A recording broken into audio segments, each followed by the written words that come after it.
주의 이름으로 축복합니다. 메리 크리스마스. 서로 인사를 나누도록 하겠습니다.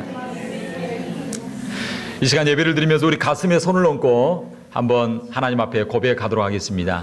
하나님은 나를 사랑하십니다. 하나님은 나를 치유하십니다. 하나님은 나를 축복하십니다. 이날 놀라운 은혜 역사가 임하게 되기를 주의 이름으로 축원합니다. 혹시 그 영어, 한국말이 알아듣기 어려운 우리 자녀들은 뒤에 그 통역기가 있습니다. 그래서 통역기를 가지셔서 이렇게 들을 수 있도록 그렇게 하면 좋을 것 같습니다. 오늘은 성탄주일입니다. 성탄주일은 주님이 오신 날을 기념하는 그러한 절기입니다. 성탄절이 오면 어릴 때 생각해 보면 참 행복하고 기뻤던 그런 추억들이 굉장히 많습니다. 특별히 주일날 예배드리기 위하여 하얀 눈을 밟고 성전에 올라가서 예배드렸던 기억이 새록새록 나고, 그리고 새벽마다 성탄 이브 저녁에 친구들하고 재미있게 교회에서 온라이트하고 그 다음에 지친 몸을 이끌고 포대기 하나 들고 성탄송을 드렸던, 그리고 가정 방문하면서 성탄송을 올려드렸던 그런 생각이 납니다. 그리고 가정에 방문하면 여러 가지 떡과 과일과 그 다음에 과자를 주면 그거 모아다가 친구들하고 함께 고아원에 1년에 한 번씩 가서 고아원에 가서 이렇게 함께 나누고 했던 그런 생각들이 많이 납니다. 무엇보다도 성탄절 하면 또 선물 이렇게 서로 주고받았던 그런 생각들이 이렇게 나게 되는데요. 요즘은 그런 낭만과 추억들이 점점 이루어져 가는 모습을 이렇게 볼 수가 있습니다. 그래서 성탄절이 다가오는 어느 날 한 목사님이 청년에게 대화를 하다가 이런 이야기를 했다고 합니다. 야, 성탄절이 다가오는데 어떻게 넌 기쁘냐? 그렇게 이야기하니까 이 청년이 이렇게 이야기했다고 합니다. 아, 목사님, 제가 무슨 한두 살 먹은 애기입니까? 뭐 어린아이들이나 기뻐하는 절이 성탄절이라고 생각하는데요. 아닙니다. 성탄절은 나이가 들수록, 시간이 갈수록 더 성탄절이 기쁘고 즐겁고 감격이 넘치는 그러한 성탄절, 감사가 넘치는 절기가 되기를 주의 이름으로 축원합니다. 그래서 성탄절 절기를 맞이해서 제 아는 그 후배 전사님이 저에게 영상을 하나 보내줬는데 그런 영상이 있더라고요. 나이가 든 그 미국 어르신들이 조그만한 교회에서 그 등치가 크고 몸집도 뚱뚱한 분들이 막 뛰면서 뭐 이렇게 찬양하는 모습을 보면서 다윗과 같이 그 어린아이와 같이 주님의 오심을 기뻐하는 모습을 보면서 참 이런 기쁨을 우리가 회복해야 되겠다라는 생각이 되어집니다. 이번 성탄절 절기를 통해서 주님의 놀라운 사랑의 선물을 받고 기뻐하고 즐거워하는 저와 여러분 되기를 주의 이름으로 축원합니다. 그래서 요한복음 3장 16절에 보면 하나님 우리를 사랑해서 사랑의 선물을 줬는데 그 사랑의 선물이 바로 예수 그리스도라고 말씀하고 있습니다. 세상에 그 어떤 것보다 소중한 그 예수님의 선물을 한아름 그 가슴에 안고 부푼 가슴으로 감격할 수 있게 되기를 바랍니다. 하늘 보좌 영광 버리시고 이 땅에 오셔서 우리를 찾아와 주신, 그래서 나를 발견해 주시고 주님의 자녀 삼아 주신 그 놀라운 사실 앞에 날이 갈수록 더 기뻐하고 감사하는 성탄절 절기가 되기를 주의 이름으로 축원합니다. 할렐루야. 그래서 이번 성탄절을 통해서 하나님께서 우리에게 주신 은혜가 무언가를 더욱더 기억하고, 그리고 내 삶 가운데 주님의 성탄을 본받아서 성육신적인 삶을 살아가는 저와 여러분 되기를 주의 이름으로 축복합니다. 그래서 오늘 말씀을 통해서 성탄을 통해서 오신 주님을 통해서 우리에게 주신 것이 무엇인가를 좀 살펴보고, 그리고 우리가 어떻게 또한 이 땅 가운데 주님을 본받아서 성육신적인 삶을 살 것인가.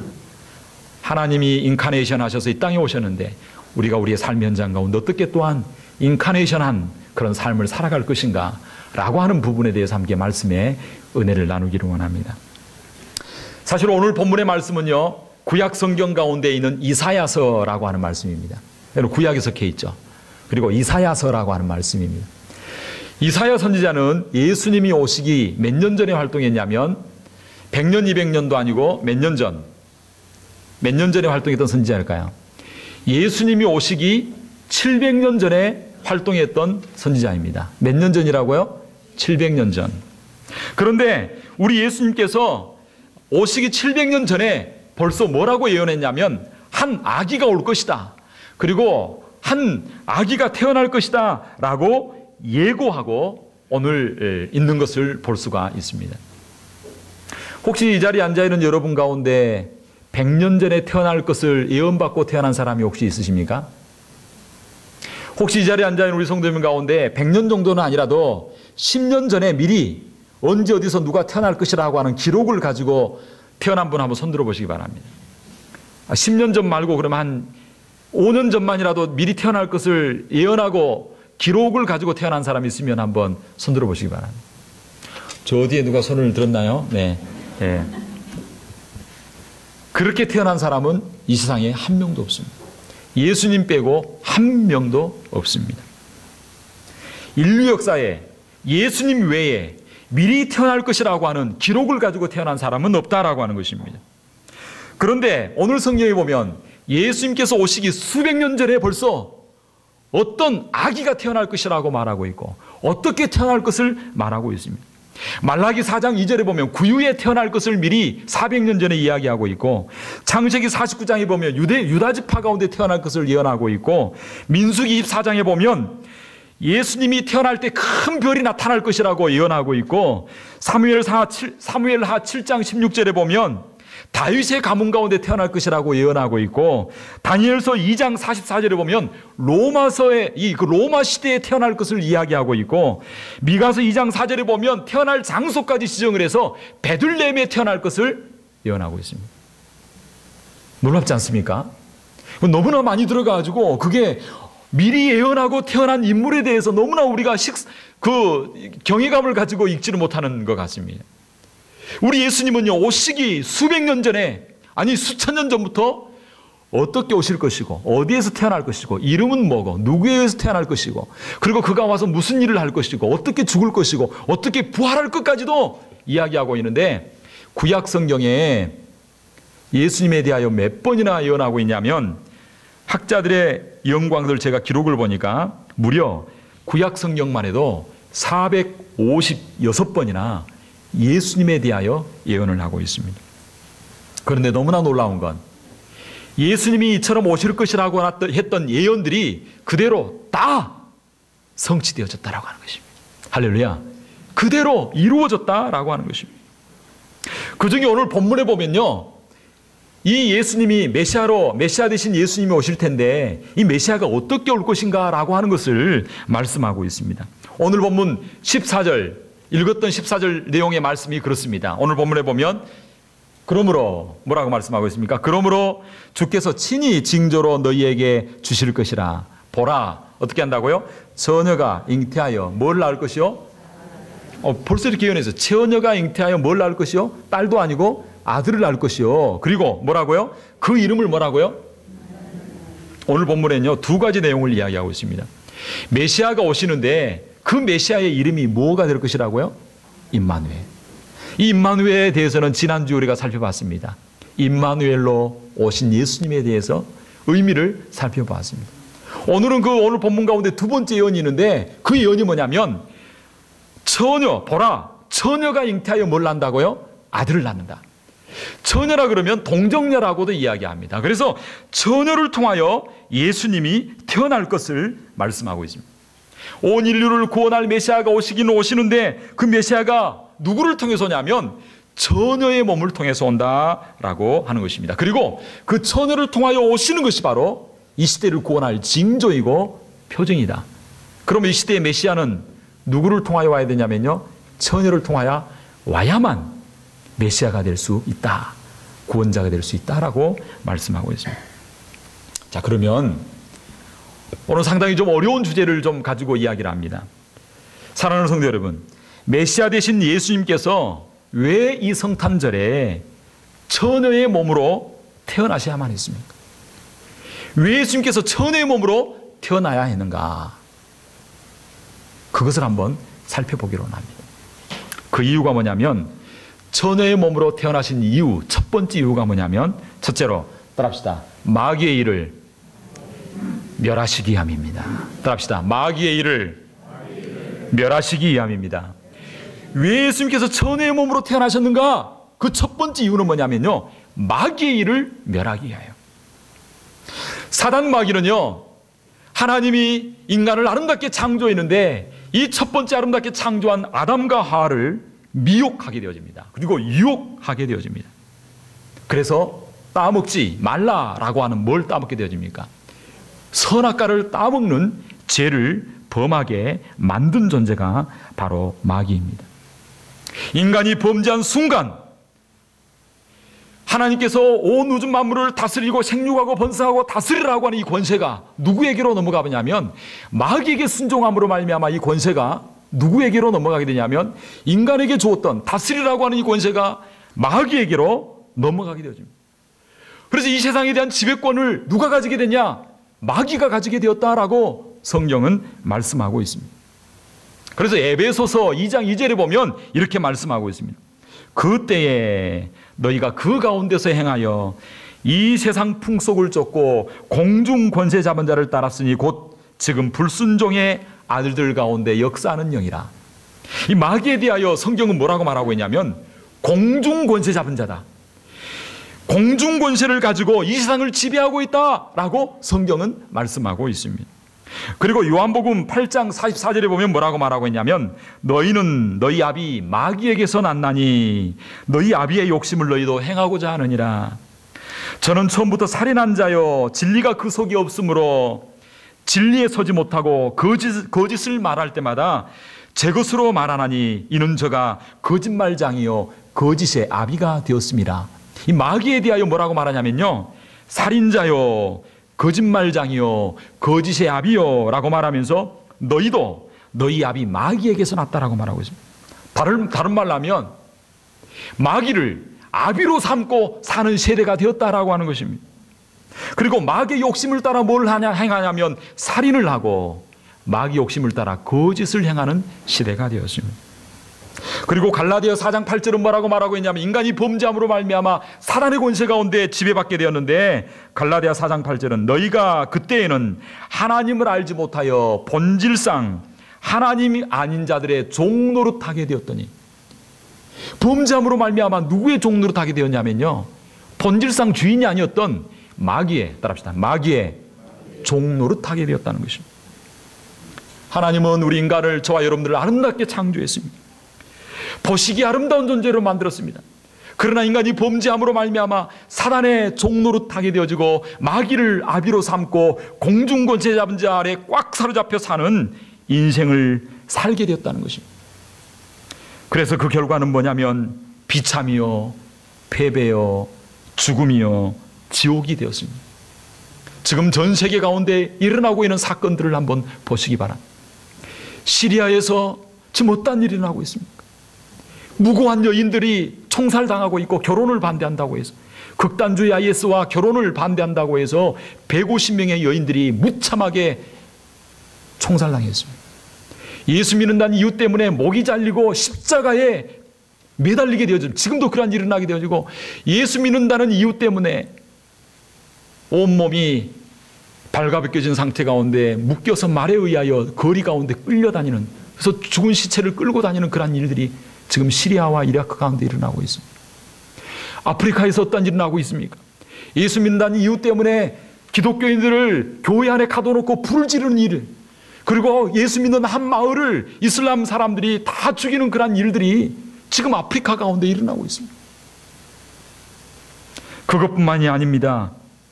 우크라이나 가운데서는 지금 얼마나 많은 사람들이 전쟁으로 죽게 되었습니다. 그리고 호주에서도 무고한 그 8명의 아이가 왜 죽게 되었습니까? 갈수록요 시대가 너무 살인하고 거짓과 이 악한 것이 가득한 시대가 되었습니다. 사람을 죽이되 정말 처참하게 비참하게 일한 일들이 나오고 있습니다. 한 사람을, 어린아이를 그렇게 유괴하고 그리고 무고한 아이를 칼로 찌른 그 사람에게 물었습니다. 당신 왜 그렇게 했냐? 그러니까 자기 눈에 마귀로 보이더래요. 이 사단이 역사하니까 이런 비참하고 어려운 일들이 지금 이 시대 가운데 일어나고 있습니다. 사랑하는 성도 여러분, 그런데 하나님은 이러한 마귀를 가만두지 않으셨습니다.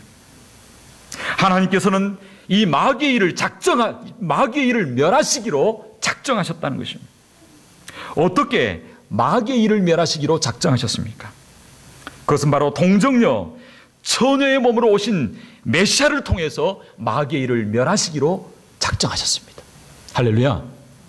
그게 어디에 나와 있냐면요, 인간이 범죄하자마자 그 이후에 창세기 3장 15절에 보면 이렇게 말하고 있습니다. 다 같이 한번 읽겠습니다. 시작. 내가 너로 여자와 원수가 되게 하고 너의 후손도 여자의 후손과 원수가 되게 하리니 여자의 후손은 내 머리를 상하게 할 것이요 너는 그의 발꿈치를 상하게 할 것이니라 하니라 하시고, 바로 창세기 3장 15절에부터 인간이 범죄하자마자 하나님께서는 여자의 후손을 보내어서 여자의 후손인 메시아를 통하여 사단의 세력을 박살내고 사단의 역사의 머리를 깨뜨리겠다라고 성경은 말씀하고 있습니다. 바로 이 예언의 성취를 위하여 예수님께서는 처녀의 몸으로 여자의 후손으로 오시게 되었다라고 하는 것입니다. 그래서 우리는 예배를 드리면서 신앙 고백으로 하나님 앞에 올려드립니다. 전능하사 천지를 만드신 하나님 아버지를 내가 믿사오며 그 외아들 우리 주 예수 그리스도를 믿사오니 이는 뭐로 잉태하사? 성령으로 잉태하사, 따라합시다. 동정녀 마리아에게 나시고, 동정녀 마리아에게 나시고 이렇게 고백하면요, 누가 벌벌 떤 줄 아세요? 동정녀 마리아에게 나시고 라고 고백하면요, 벌벌 떠는 존재가 있습니다. 우리가 몰라서 그렇지 영적인 눈을 뜨고 보면요, 동정녀 마리아에게 나시고 라고 고백만 하면 벌벌 떨고 무서워지고 그 세력이 약화되어지고 떠나가는 존재가 있습니다. 그 존재가 누구입니까? 바로 마귀라고 하는 것입니다. 동정녀 마리아에게 나셔서 예수님께서 하신 일이 무엇입니까? 여자의 후손, 아담의 후손이 아닙니다. 육신으로 태어난 아담이 아닙니다. 영으로 태어난 여자의 후손이라고 하는 것은 아담의 후손과 다른 것입니다. 여자의 후손인 동정녀 처녀의 몸에서 태어날 메시아를 통하여 어떤 일을 행하시냐면 예수 그리스도가 와서 사단의 머리를 뭐 한다고요?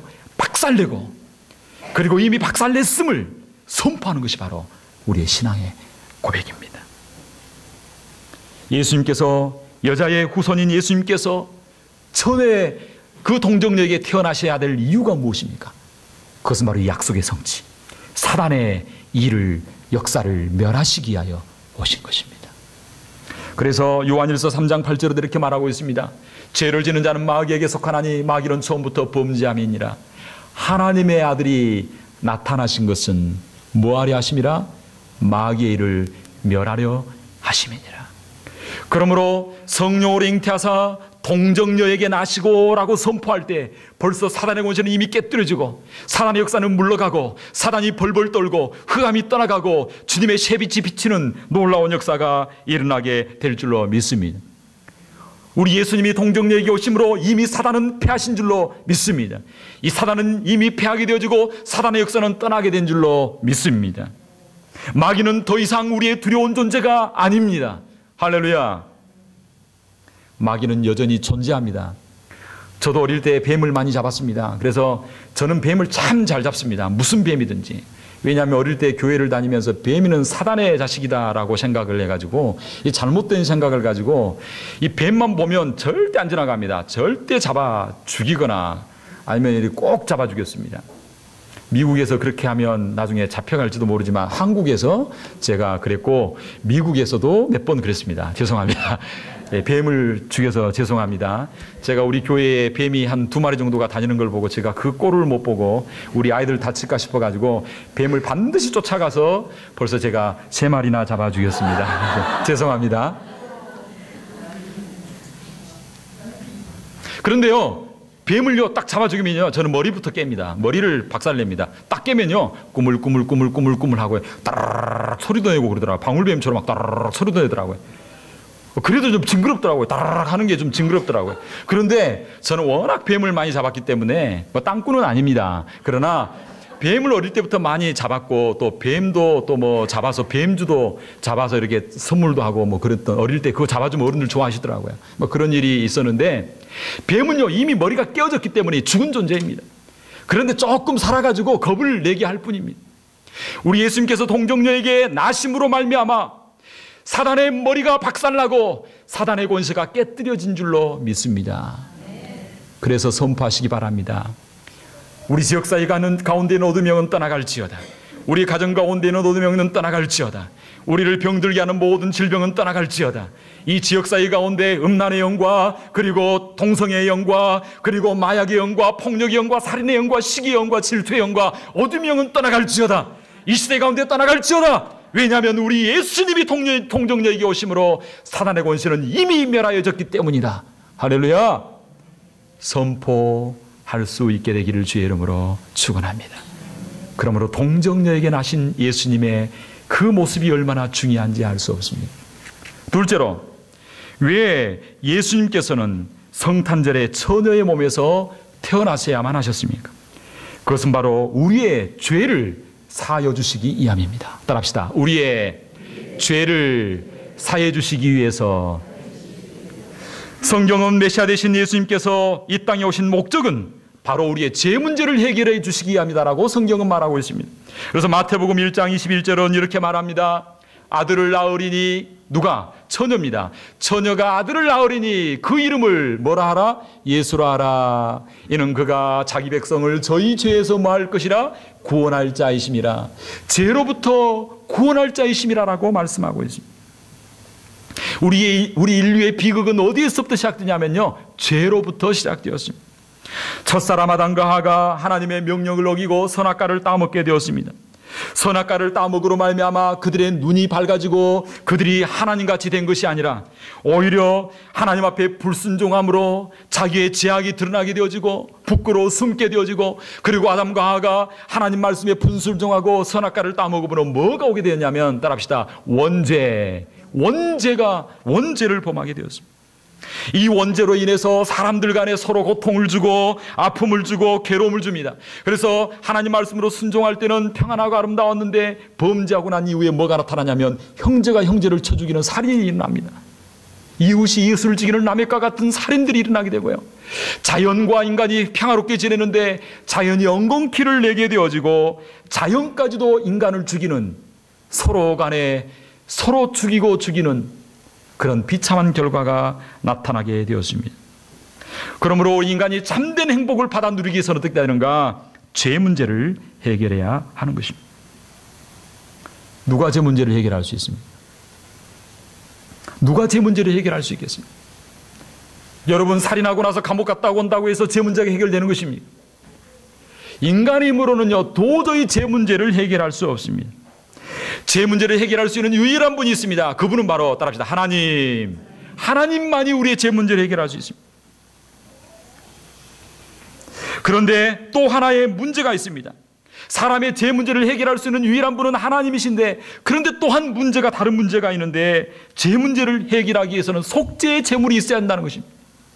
우리의 죄를 위한 속죄의 제물이 있어야 한다는 것입니다. 그래서 히브리서 9장 22절에 보면 피 흘림이 없은즉 죄 사함이 없느니라 성경은 말씀하고 있습니다. 우리 인간의 죄 문제를 해결할 수 있는 유일한 분은 하나님이신데, 하나님이신 그분은 피를 흘릴 수가 없습니다. 그래서 하나님이신 그분이 또한 사람이 되셔야 했습니다.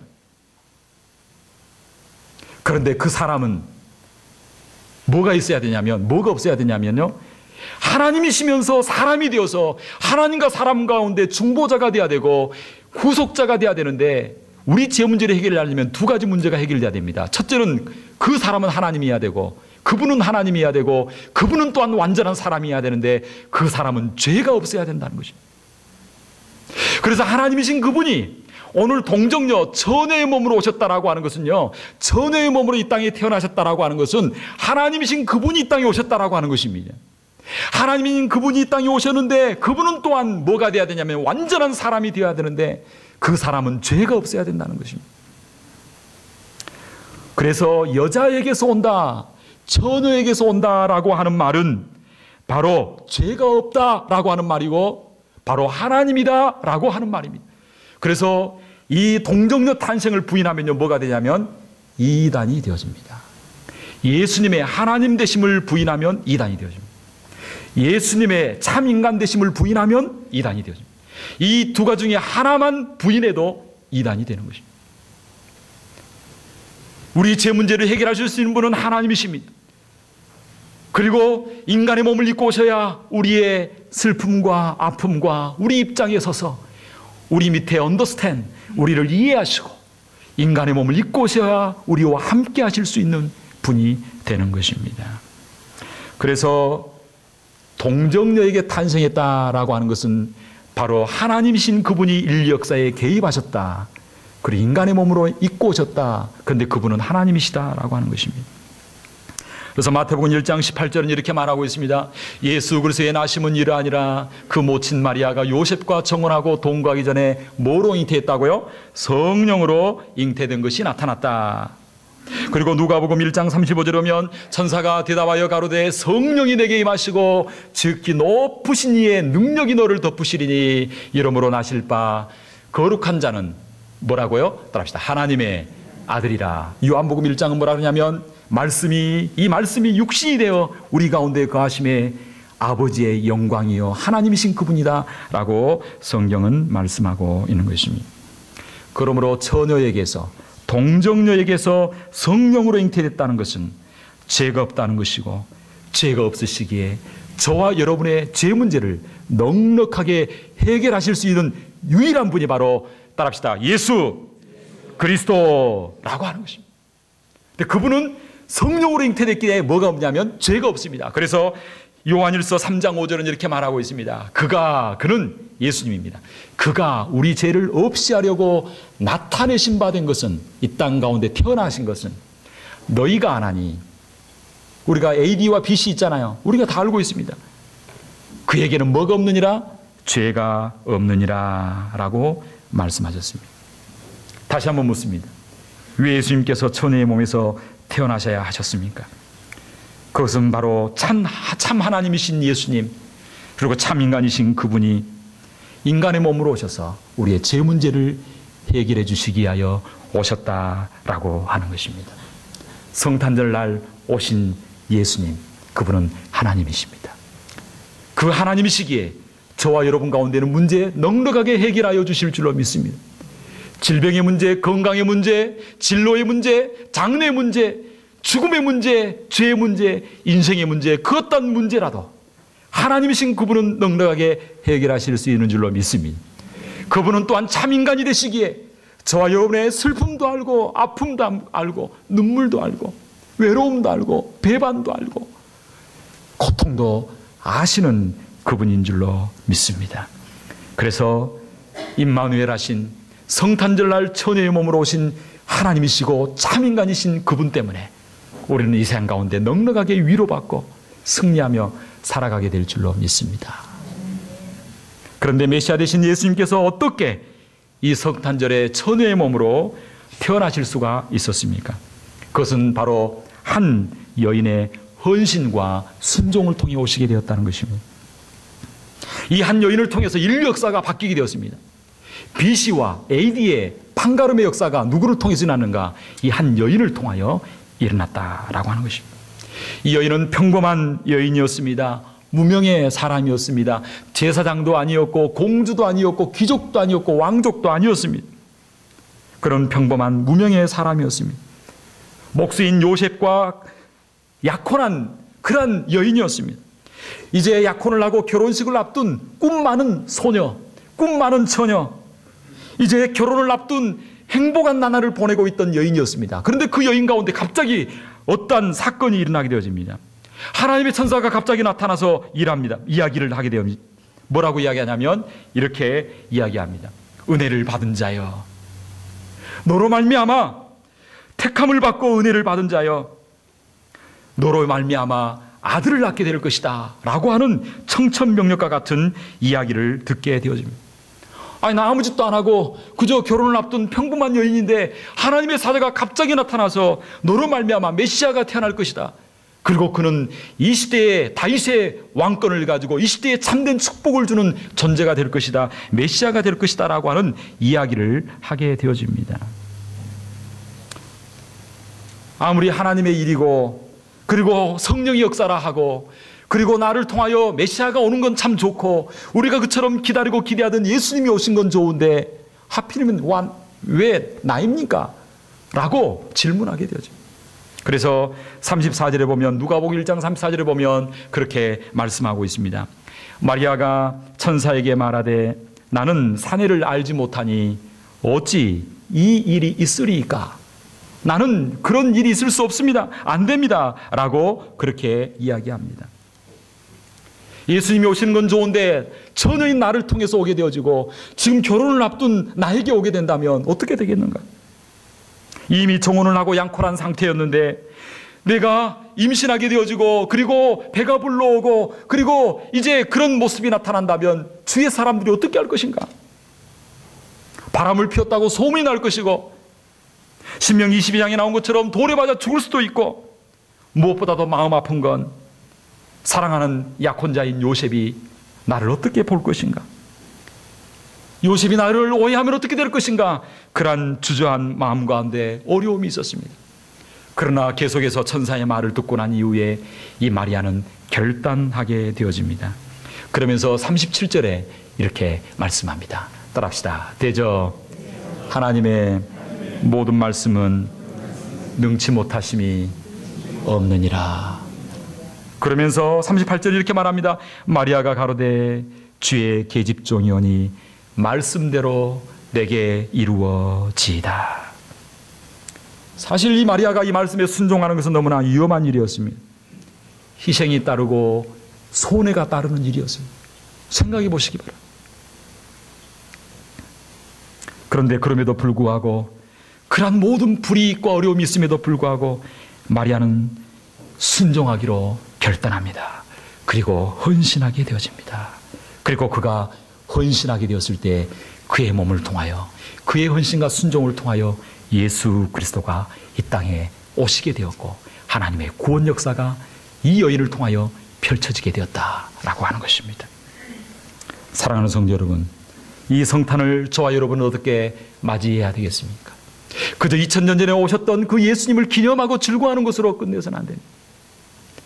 그분이 나에게 주신 놀라운 은혜를 기억하고 말씀을 듣고 오늘 시대에 내가 어떻게 예수님을 닮아 인카네이션한 삶을 살게 될 것인가, 어떻게 나의 순종하는 삶을 통하여 예수님이 이 땅 가운데 임하고 예수님의 나라가 이 땅 가운데 펼쳐지게 할 것인가. 우리는 마리아처럼 우리의 욕심도 내려놓고 우리의 꿈도 내려놓고 우리의 자존심도 내려놓고 그리고 우리의 모든 관계도 주님 앞에 내려놓게 될 때에, 우리의 가장 소중한 인생을 하나님 앞에 드리게 될 때 그 사람을 통하여 이 시대에 하나님의 나라가 확장되어지고 하나님의 역사가 일어나게 될 줄로 믿습니다. 그러면 2014년 성탄절을 맞이하며 저와 여러분의 가장 소중한 것을 하나님 앞에 내려놓을 수 있게 되길 바랍니다. 드릴 수 있게 되길 바랍니다. 마지막으로 이 말을 하고 마치도록 하겠습니다. 우리나라의 가운데 남자의 유명한 성악가는 많이 없지만 여자의 유명한 성악가는 2명이 있습니다. 유럽에서 탄생한 사람은 조수미라고 하는 위대한 성악가가 태어났습니다. 그리고 미국에서 공부한 한 성악가가 있는데 그 성악가는 신영옥이라고 하는 그러한 성악가입니다. 5살 때 탁월한 재능이 있었습니다. 그래서 어릴 때 미국 줄리어디 음대에 들어가게 되어지고 그리고 그 가운데 아주 명성을 얻게 되어지고 파바로티와 함께 전 세계를 여행하면서 그 공연을 펼쳤던 그러한 일들을 우리는 많이 알고 기억하고 있습니다. 그런데 이 신영옥이라고 하는 분이 이 줄리어디 음대에서 그 어려운 가운데 어머니의 전적인 후원과 지원과 기도와 사랑을 받고 공부를 하게 되었습니다. 그런데 공부를 마치게 되어지고 이제 명성을 얻게 되는 시점 가운데 어떤 일이 나게 되냐면 어머니가 먼저 눕게 되어집니다. 평생에 자기 유학의 뒷바라지를 했던 어머니가 이제 병에 걸리게 되어지는데 쓰러지게 되어집니다. 그런데 신영옥이 아주 유명한 중요한 발표를, 공연을 앞두고 있었습니다. 그때 그 어머니가 이렇게 이야기합니다. 나의 딸 영옥이에게 나의 죽음을 알리지 마라. 나의 죽음을 알리지 마라. 왜냐하면 내가 죽게 된다는, 죽는다는 소식을 듣게 되면 내 딸 영옥이의 앞길을 막게 되어지고, 그리고 그의 삶 가운데 중요한 발표회를 방해할까 싶으니까 알리지 마라. 그리고 죽습니다. 그래서 마지막 유언을 하나 딱 기록으로 남겨서 이 신영옥 씨에게 주게 되는데 뭐라고 이야기하냐면, 사랑하는 딸 영옥아, 내가 너에게 바라는 단 한 가지, 그것은 너가 이렇게 훌륭한 성악가가 되었는데 너의 인생 가운데 가장 인생의 전성기 때, 너 목소리가 가장 아름다울 때, 너가 가장 유명해질 때, 그리고 너가 최상의 목소리일 때 그 목소리를 가지고 하나님 앞에 올려드리기를 바란다 라고 하는 유언을 남기게 되어집니다.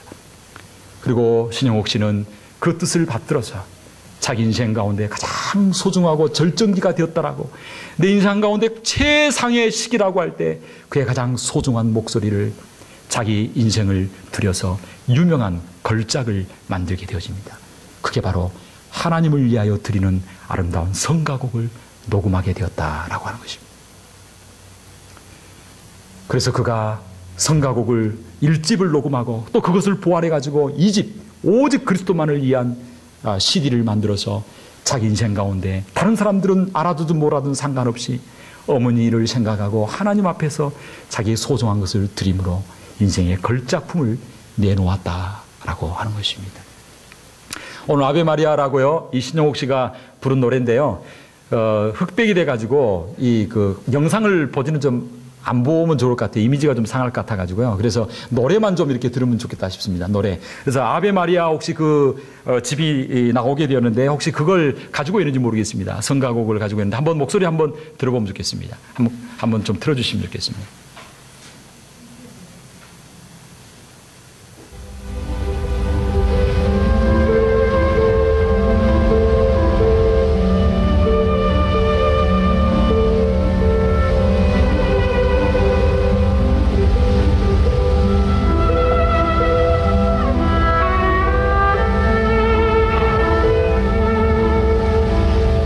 중간쯤에 들어야 소리가 나옵니다. 중간 5.55 정도 되는 그 정도의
CD를 가지고 여러분들이 들려주면 저 더 아름답고 좋은 목소리로 들을 수 있었는데 제가 그걸 일주일 동안 찾았는데 열받아가지고 못 찾았습니다. 도저히 찾을 수가 없고 또 사기가 어렵더라고요. 근데 신용옥 씨는 자기 소중한 인생의 가장 아름다운 절정의 때 자기의 소중한 것을 주님께 드림으로 주님의 영광을 드러내었습니다. 사랑하는 성도 여러분, 성탄의 절기를 맞이하면서 우리도 우리의 가장 소중한 것을 주님께 드리고 때로는 주님의 영광을 위하여 그동안 맺어왔던 관계도 포기하고 또 주님 앞에 나의 소중한 것을 드리고 헌신함으로 말미암아 한 시대를 열었던 마리아처럼 오늘도 저와 여러분의 헌신을 통하여 이 시대를 열고 시대를 깨우고 하나님의 나라가 임하게 하는 축복의 통로로서의 삶이 되기를 주의 이름으로 축원합니다. 이 시간 한번 기도할 때 하나님 아버지, 이 시간 마리아가 그의 삶을 드리고 헌신함으로 시대가 열려지게 되었던 것처럼 오늘 이 시대도 우리의 삶을 통하여 하나님의 나라가 임하게 하여 주시옵소서. 축복의 통로가 되게 하여 주시옵소서. 이 시간 다 같이 기도하기로 합니다. 기도하겠습니다. 살아계신 하나님 아버지,